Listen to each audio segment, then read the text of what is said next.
Hey guys, it's Bryn from the Mama on the Rocks, and I am here for our expert interview for Friday nights that we do for our Extreme Parenting Community private group on Facebook. And so I am so excited because tonight I get to introduce you guys to who is quickly becoming one of my favorite people in this world, Dr. Christine Browning. And she is one of my professors in grad school. And as you guys know, who have followed for a while, I'm in a program for clinical mental health. And so I'm really excited to kind of just be learning new things all the time. And my mind is blown every day. And every day I'm left with more questions than answers. I'd probably drive Dr. Browning crazy, but No. but she is inspiring for so many reasons. And tonight I knew after reading so many posts that you guys have shared lately that we really needed to talk a little bit about trauma.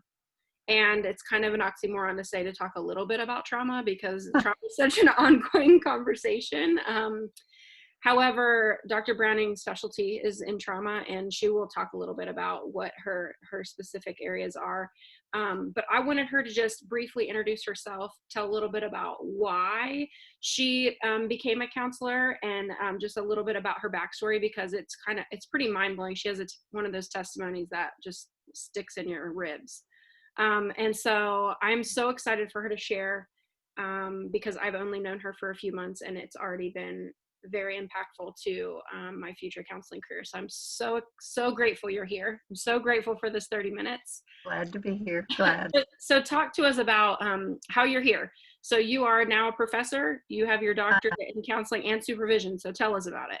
Right. I came to the education field rather late, having raised my family first, but for other reasons too. I didn't think I could learn, had been told that I couldn't learn, it was stupid and would never amount to anything, which I took very much to heart. But when I was 42, the Lord was dealing with me about overcoming giants in my life, and math was a huge hurdle for me. My mind would go blank every time I even thought about numbers. Still sometimes does. Me too.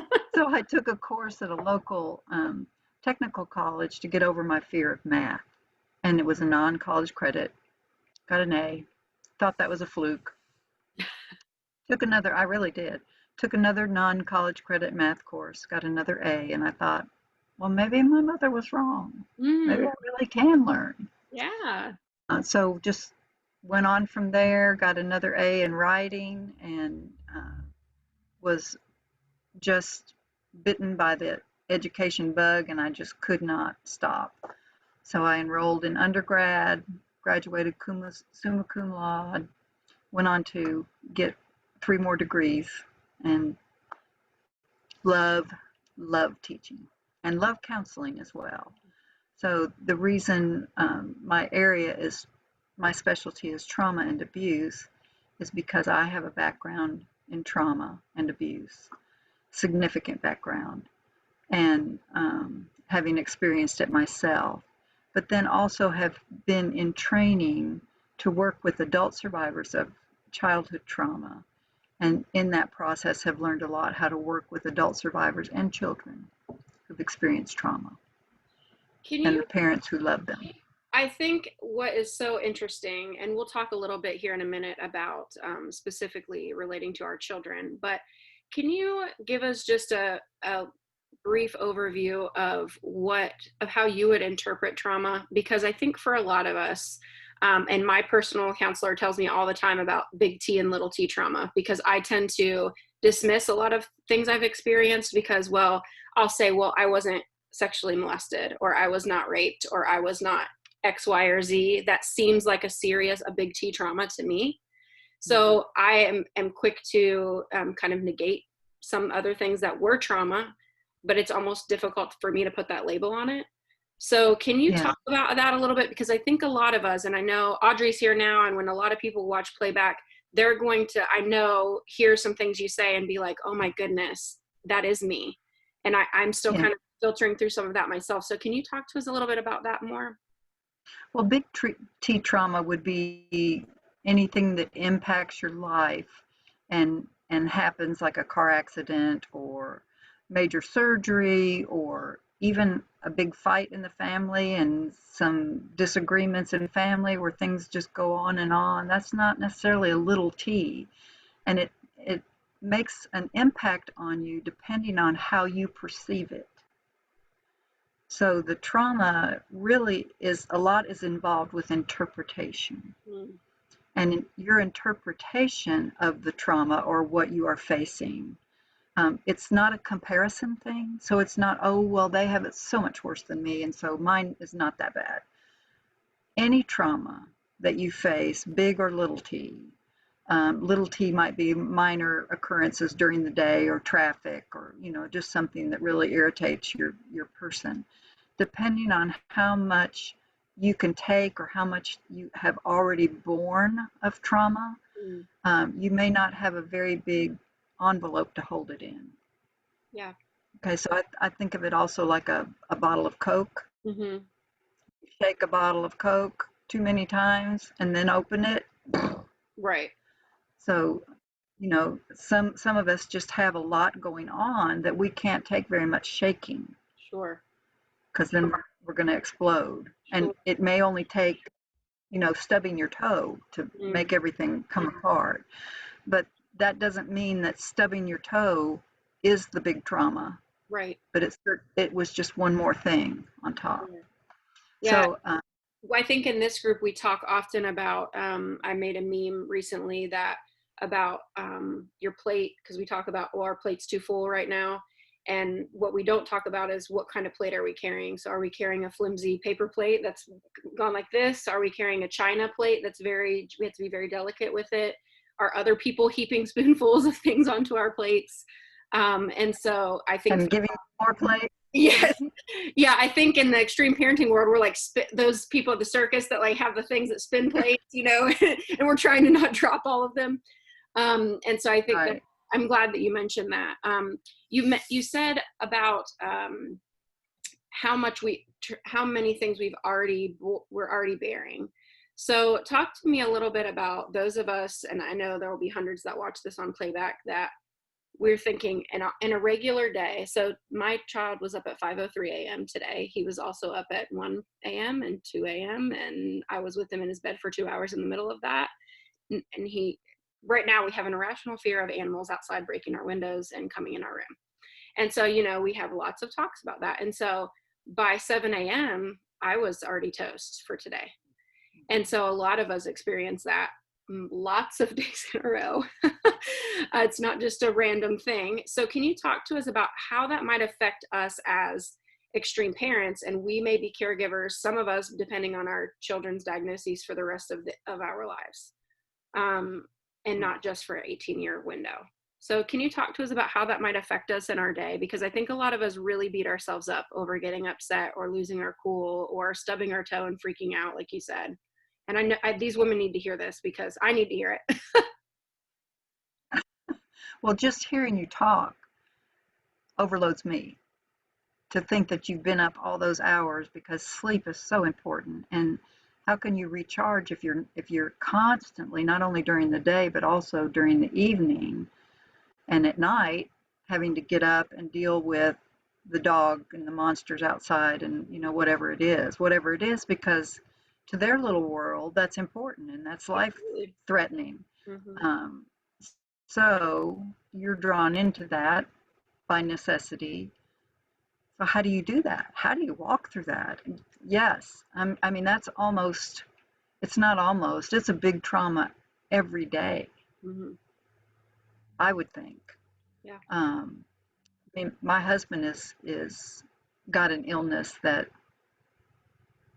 is incurable, and so to take care of him, and he's not, I mean, he's not incapable of taking care of himself, but there's a decline from where he was last year, Sure. and just the emotional toll of watching that, Mm. not having to do anything, but just watching it and knowing he's someone that I mean, we've been married almost 50 years. I love him more than anyone in the world. Hmm. But so the emotional toll of watching someone you love and not being able to do anything to Yeah. help Yeah. is just huge trauma. Yeah. And let me put a pin in that. when dads watch this back, because we've been doing a thing about once a month where we have, my husband joins me and we have couples come on here because I think it's really helpful for men to hear from other men. That, hey, this is really hard. And sometimes it feels impossible and we don't know how to support our wives. And with, I have my own mental health struggles that my husband is endlessly patient with. And so I think it's important for the men also to hear that sometimes it's just so hard that we can't fix it.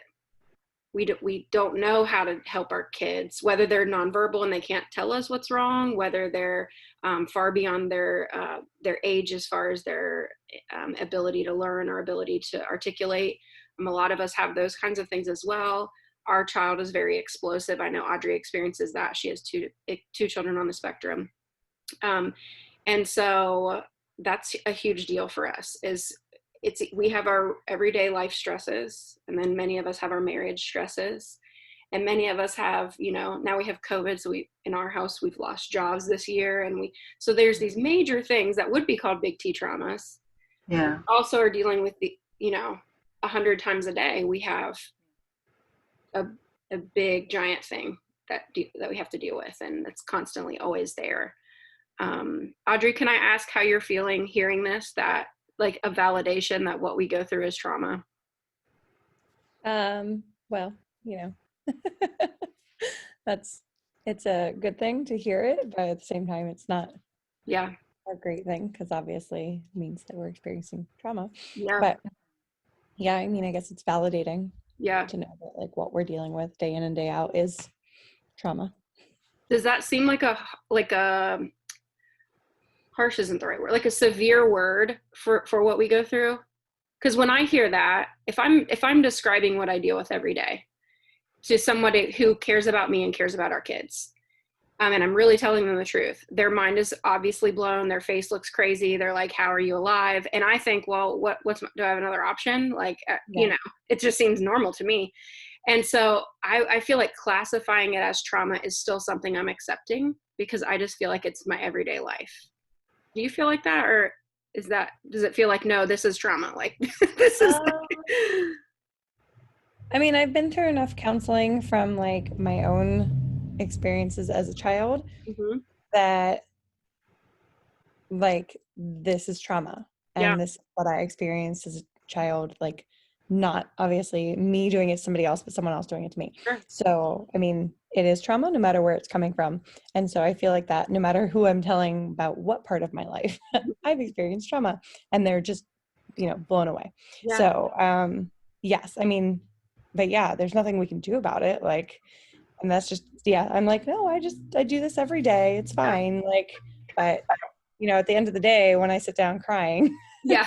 or drinking my wine and I Right. just can't handle it, I know that like I feel it, that it's it's trauma. So what do you guys do?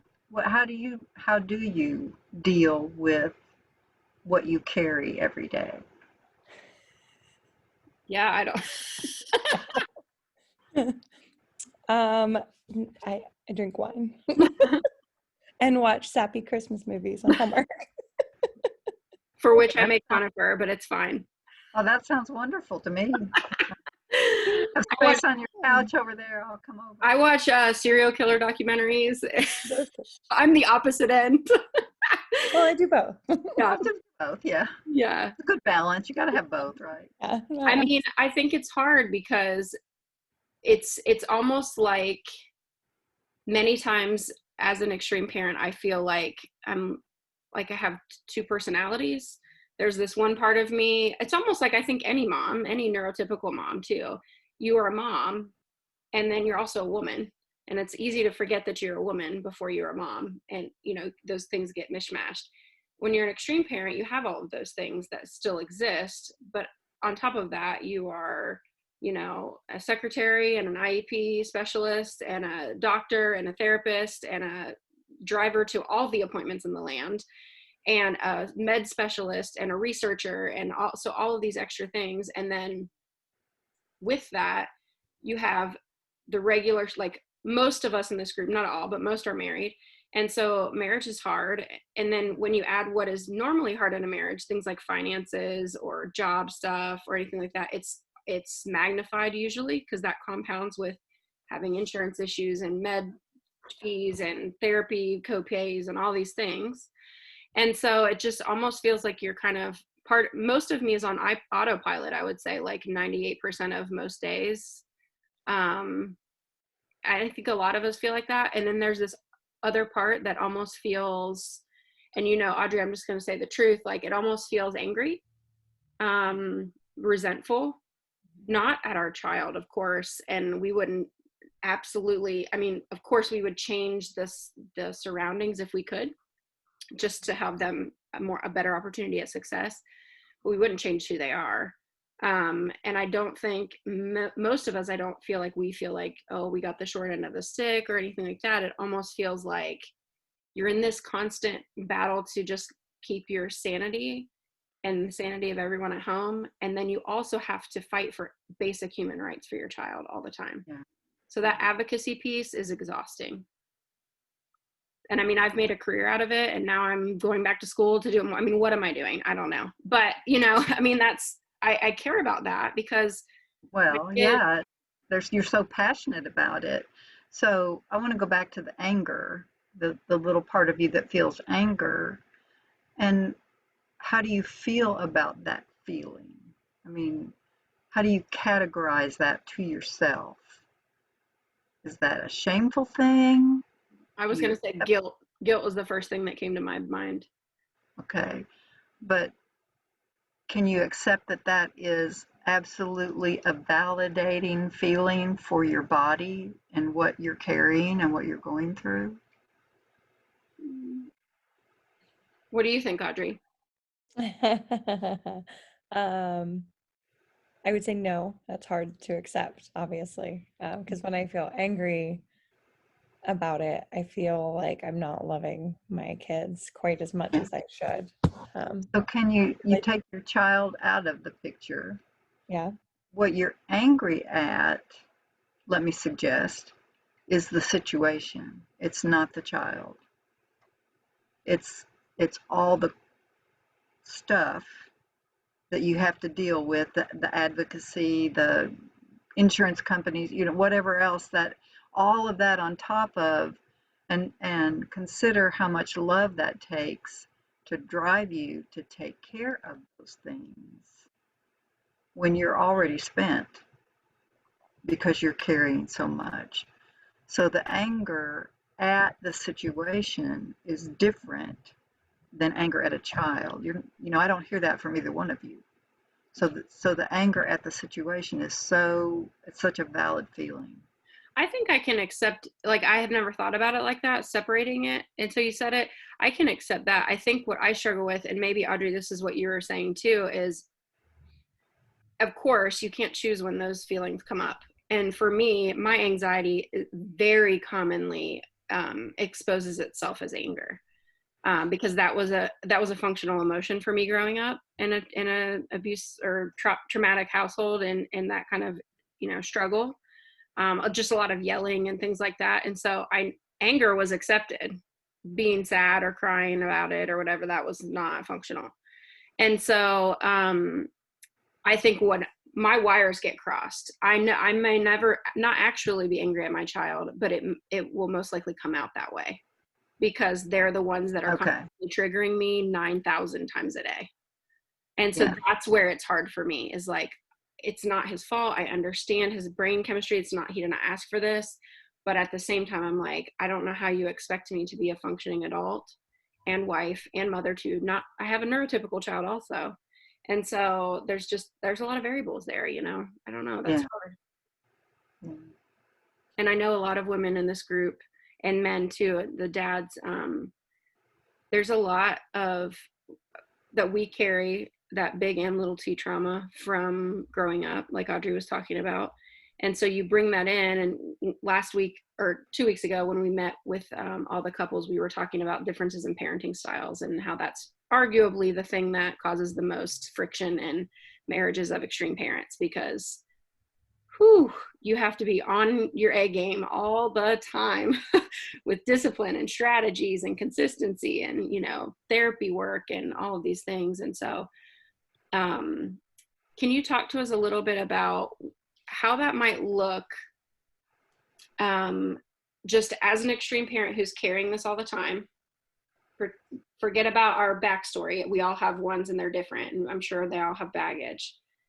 Going into this every day, having to deal with what we deal with, what are some things that might come up that you, as a professional counselor, if I came to your office and I was talking to you as a client, you would say, no, you're not crazy. That's completely normal. Because I think what a lot of us, one of the things we get out of this group so much is, oh my gosh, I thought I was the only one. The only one, Yeah, yeah. and we're not.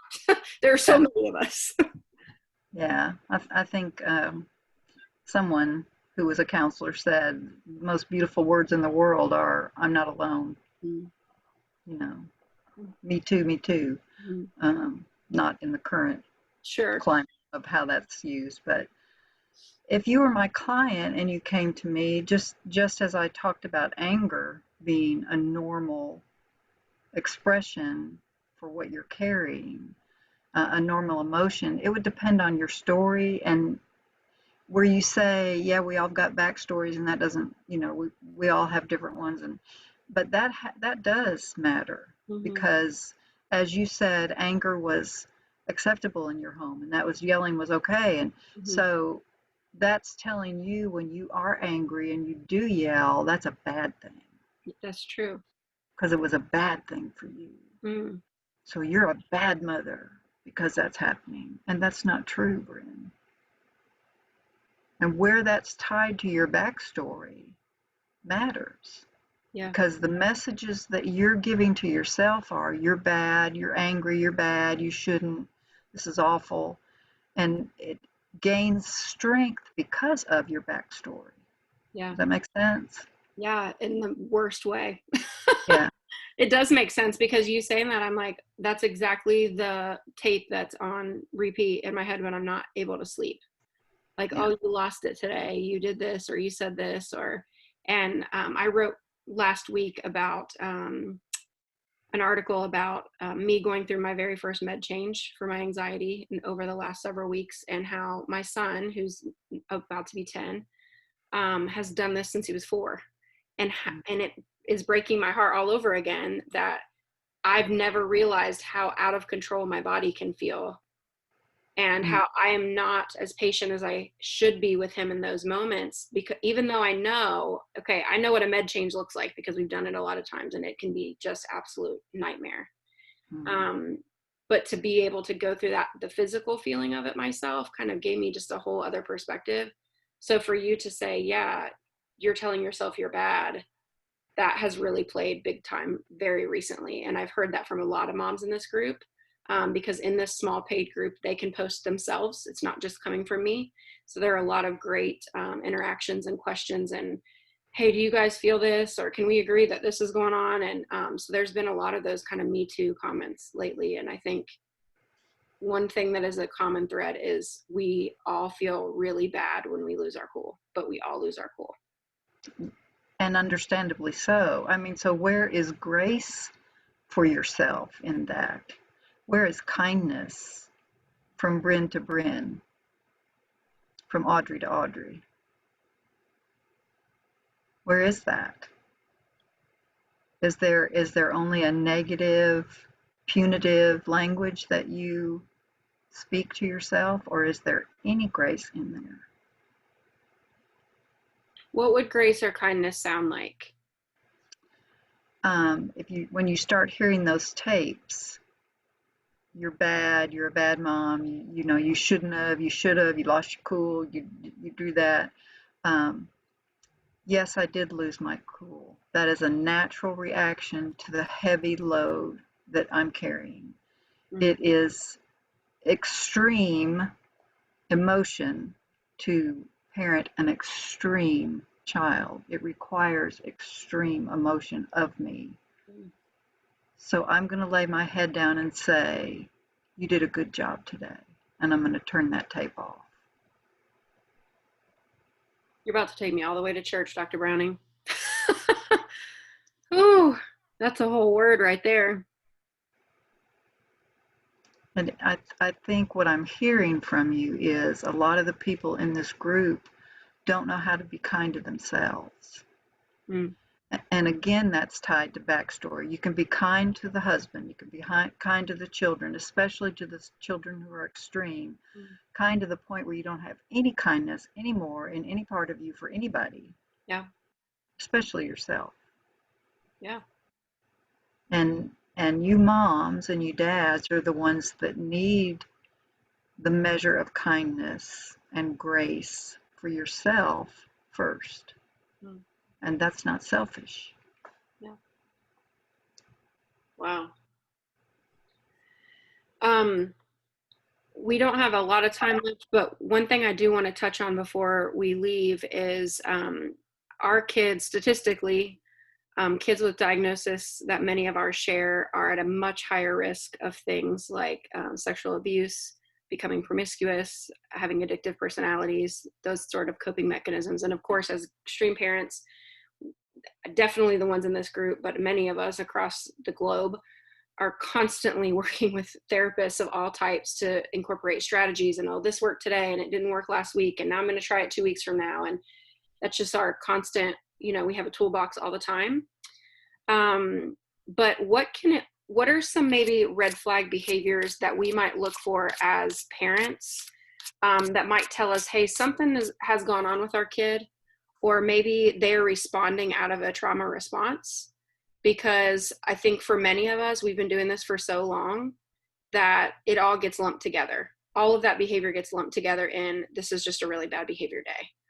Yeah. So what can we be looking for that maybe we need to, like, hey, in our head, just sort of document and file away? I need to follow up on that, or I want to ask more questions.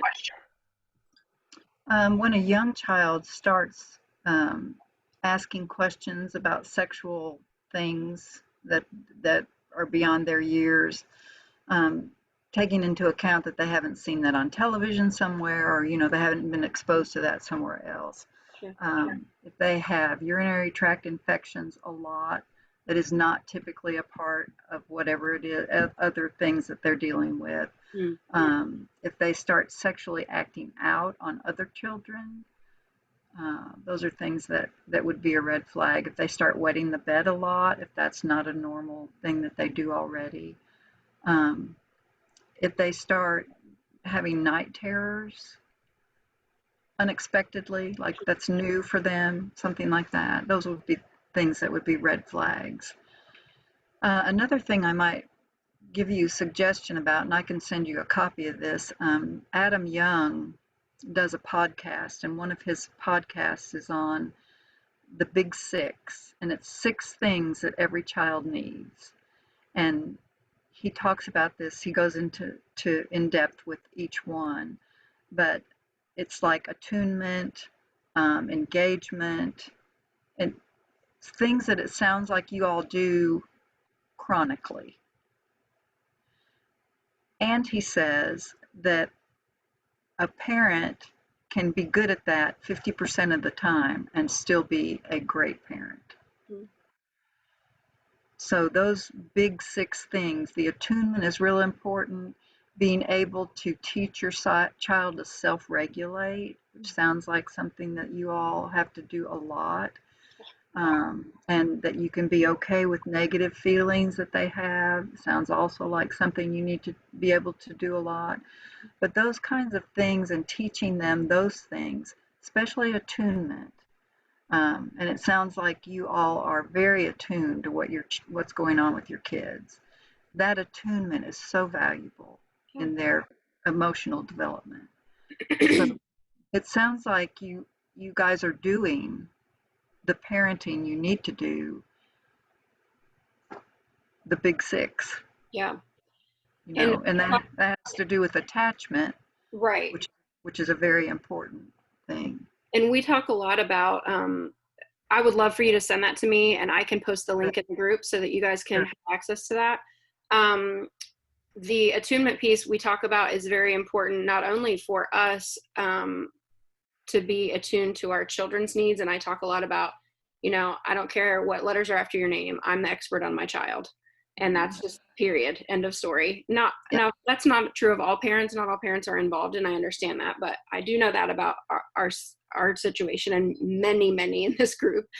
And that's also good to be able to pass on to our kids, to at their ability level, to help them to start to have awareness of their own bodies. And one thing that I've actually passed on to this group, but Dr. Browning, I've told you guys, she's the one who's really made me so aware of this, is to ask yourself the question, and we ask our son the question, what does that feel like in your body right now? Can you point to where you're having this feeling? And he isn't always able to tell me the word or name the emotion or the feeling, but he can say, right, it hurts right here, or something. And we have several different strategies we work through for that. And like always, we have to change those up all the time. But he is now getting to an age where he's starting to be able to kind of put some of those things into practice himself. And it's going to be a long process for all of us. And all of our kids have a variety of diagnoses, and some overlap and some don't. And, cognitive levels are different, but I think that's so important. And I don't want you guys, when you're watching this on playback, to miss the piece that Dr. Browning mentioned, that it's not just for our children, but it's also for ourselves. So it's the trauma that we have experienced, continue to experience. And I'll definitely post the link to that podcast, because I need to make a sign and laminate it and put it at my desk that says 50% is good enough. That's what he says. I promise he does, that 50% is good enough. Yeah. And I think many of us need to understand, because many of us have multiple children, not all of whom have extra needs. And we really struggle with concerns of how we'll provide adequately for our other children. And I think it's important for us to recognize that 2 or more kids can come out of the same household with very different experiences. And like you said in the beginning, it's how you perceive those experiences. Right. But again, don't aim for perfect. Listen, she's talking to me, okay? Just so you guys know. All right, we have this conversation before we even started recording today. She already was talking to me about this. 50% is good enough. 50% is good. Oh, good grief. I would be so panicky over my kids. I think I've asked them a million times, I don't know how you've turned out so wonderful, because I was such an awful parent. They don't remember bad stuff. When I ask them, they don't. And my daughter said to me the other day, she's 45. She said to me the other day, Mom, none of us kids had the background you had. Mm. None of us kids came from the home you came from. You gave us a good home. Mm. We didn't have the experiences you had. And it was like, oh, yeah. That is profound. So remind yourselves that where you came from is heavy, but that's not where your kids came from. Yeah. They're growing up in a different home. Yeah. And one thing we talk about a lot in this group is about parenting the child you have and not the child you thought you would have. But it also means not only just adjusting your expectations, but it also means I think that's where that grace component can come in, and maybe a little bit more naturally of a way for us, is that we don't need to parent the kid we were. We don't need to provide for our kids what we needed, because they're not the same kids and we're not the same parents as we had. So that's really, I love that. Dr. Browning, thank you so much. I will forever be grateful, and I hope you'll join us again sometime, because Sure. you are just fantastic. Audrey, thanks for joining us live. Those that are watching on playback, Audrey. thank you, and hope that you have a wonderful weekend. It's Friday, yay! Yay. All right, bye guys. Thank you so much.